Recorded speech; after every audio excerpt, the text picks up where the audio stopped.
Hello guys! Welcome back sa aking cooking video. So for today's video nga ay magluluto ako ng waragainap. At kung makikita nyo nga dyan ay minimix ko yung rice na nilagyan nating mga pampalasa. Pagawa tayo ng waragainap. So ayun, ito na yung namix natin na bigas. At ang ginamit natin bigas ay Egyptian rice. Ang suman ng Middle East. Kung tawagin ay waragainap. So, ayan, nababalot na tayo. So, ito yung dahon ng ubas. Napakaanong trabaho nito. Matagal. Kasi ang liit ng dahon. Ayan, pagbago ka pa lang sa paggawa nito, antokin ka. Abutin ka ng bukas. Bukas pa sila kakain. So, ayan, magbalik tayo. Baka pati yung nanood ng video antokin sa haba ng ano. So, ayan. So, yung ating rice, nilagyan natin ng piniling na laman. Ayan. So, ganito po ang pagbabalot nito. Kung napakahirap niyang balutin at kailangan talaga close na close siya para hindi siya ma-open pag niluto natin. Pag kumulo yung tubig pa na yung sabaw nito, pag kumulo hindi siya ma-open. So, kailangan talaga close na close ang ating pagbabalot nito. Ayan. Ito na ang ating waragainap. Kung tawagin nila ay waragainap. Ito ang suman nila dito.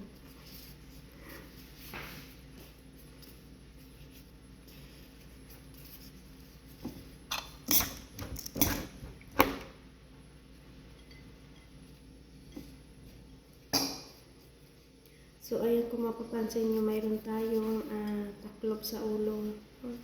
Ang lamig kasi dito, guys. So, kaya ako nagtatakip ng ulo. At ang lamig. At isa tayong buko, naglalagas na. Naglalagas yung aking buhok. Kaya iniiwasan natin na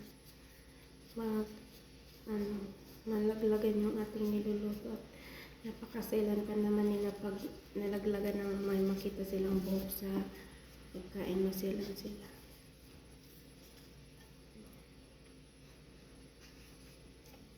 Nung last time na nagluto ako nito ko, mano-mano kay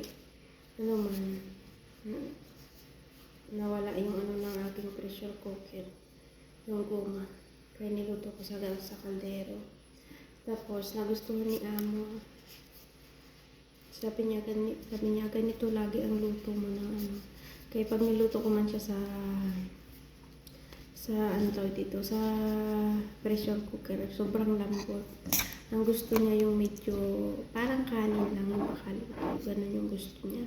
Kaya ayan, sabi niya, ganun uli ang lutuin ko daw. Same lang. Kaya ayun, lulutuin natin to sa kaldero ng mano-mano. Inabot ako ng 3 oras sa pagpapalambot. Kasi may laham kasi yun sa ilalim. Mayroon siyang jamal, kaya kailangan matagal yung pagpapalambot. So, niluto ko lang siya sa mahinang apoy. Madali lang naman magbalot nito ng waragainap. Kaso, ay Diyos ko, sa sobrang liit ng dahon, aantukin ka. Ayan.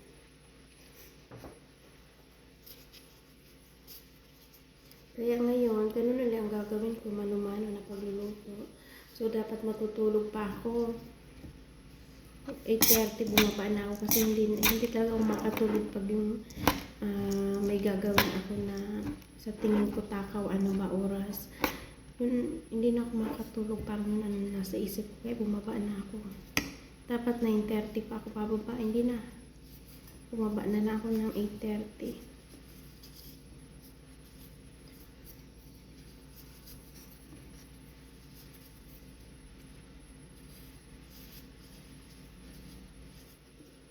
Yan. Dati alam nyo guys, hindi ko makuha-kuha ang tik.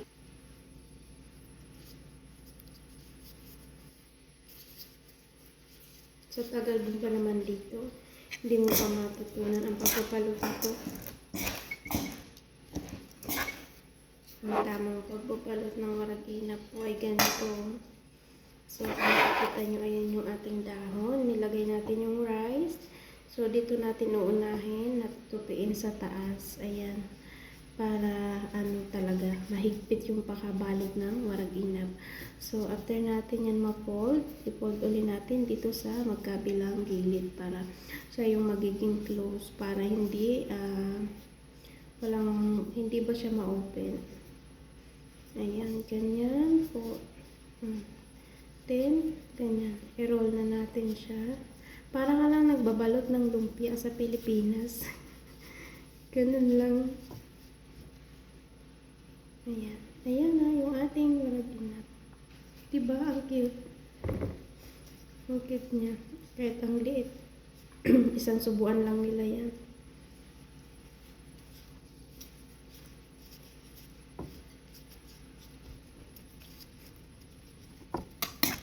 Ang dami-dami kong babalot doon. Kasi ako nito matapos.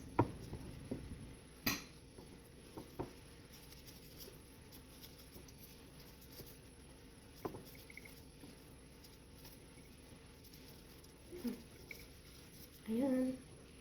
Natutuwa ako pag yung mga perfect ko yung pagbabalot ng warag inab.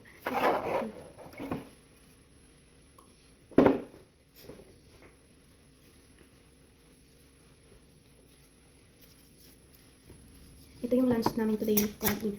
So, magpasa rin ako ng white rice. Tapos ito.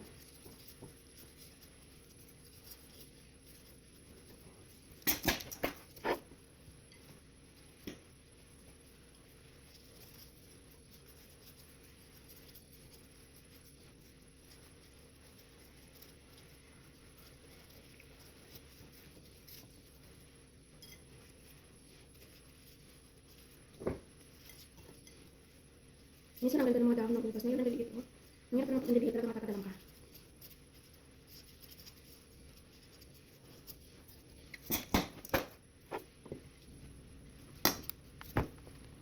So, ayan nga guys, natapos na din tayo sa pagbabalot at dito naman tayo sa paggawa ng sauce ng warag inab.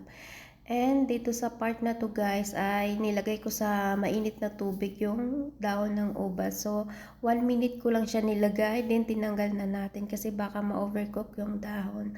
So ayan, nilalagay ko talaga siya sa mainit na tubig para medyo malambot yung dahon. And dito naman sa part ay pre-kniad natin yung meat na nilagay ko sa pinailalim ko sa inab. And saka natin nilagay yung kamatis. At saka ako pinatong dyan yung mga nabalot nating warag inab. So, napakadali lang niya gawin guys. Ang pinakamatagal lang naman dyan ay yung part ng pagbabalot niya. And ayan nga, after nga natin maisalansan lahat, ay pinatungan ko naman siya ng dahon ng ubas. Then, saka natin ilalagay yung pinakuluan nating sauce. So, tingnan nyo lang po sa ating screen, may mga nilagay ako doon kung ano yung mga ginamit nating pampalasa. And dito nga sa part na to, nilagay na natin yung sauce at saka ako nilagay yung pabigat na cover. So, makakatulong yung cover na yan para hindi siya ma-open once na kumulo na yung sabaw niya. Then, lulutuin lang po natin siya sa mahinang apoy sa loob ng 3 hours. So, ayan kung makikita nyo, ganyan lang kadami yung tubig niya, as in puno siya. At ayan nga, nilagyan na natin siya ng glister para kulob na kulob talaga yung And after 3 hours nga guys, ayan, luto na yung ating warag inab. So yummy! So ayan guys, hanggang dito na lang ang ating video. Thank you for watching and God bless all.